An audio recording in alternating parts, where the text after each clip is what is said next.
Do you want to make your own QR code, but you don't know how?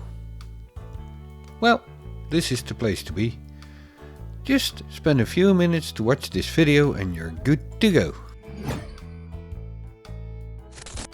Nowadays you see QR codes everywhere, and maybe you want one of your own.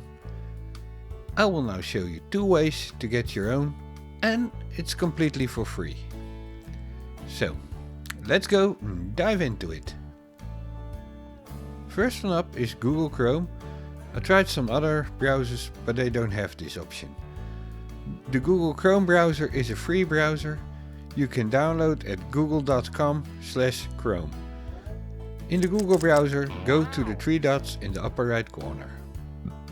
In the drop-down menu, scroll to Cast, Save and Share. In the next drop-down, scroll all the way down to Create QR code. Click and a QR code will appear. Fill in your URL and check with your phone if it's working, and download your QR code. As you can see, there's for some reason a dinosaur as logo in the middle. And if you'd like that, you can leave it as it is. Now, to get rid of the dinosaur, open it in your photo editor like Photoshop, Affinity Photo, Affinity Designer, Affinity Publisher, Canva or GIMP, or whatever program you use to work with. For this example I'll be using Affinity Photo 2. Once in your program, find the brush option in the toolbar. And make sure the foreground color is white. Start brushing over the dinosaur till it's gone. Be careful that you don't paint over any dots from your QR code. Otherwise, it won't work. Then simply place your own logo in the white space you created. Now, for the second way to create a free QR code, I used the Affinity All-in-One app. You can download this app for free for Windows and Mac. I will leave a link in the description, and no, I'm not sponsored.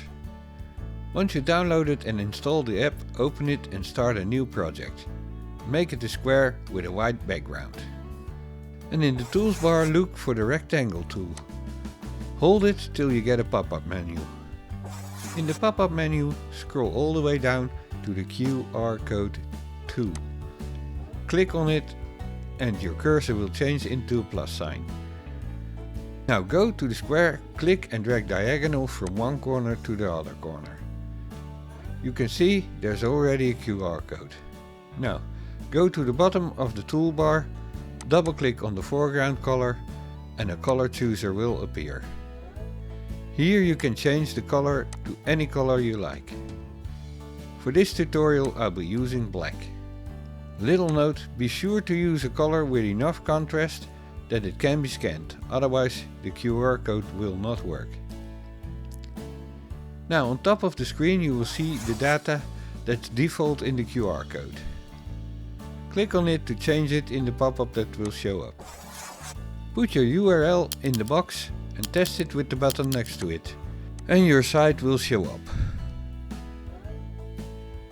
Don't need a URL QR code, just pick another option from the drop-down menu, as there are for text, for phone numbers, for SMS, for email, very useful, for your WhatsApp, FaceTime, location, or share your Wi-Fi code, or a V-card, and the last option is data merge. I don't know what the use of that one is, so I keep it like that. For this tutorial I'll stick with a URL. Press OK and test it with your phone, then save it as a PNG, a JPEG, and it's ready to use for your website, stickers, advertising or whatever you want to use it for. Well, that's it for me so far. I'm Omisake. I hope you liked this tutorial, and please don't forget to like and subscribe. Until next time, see ya!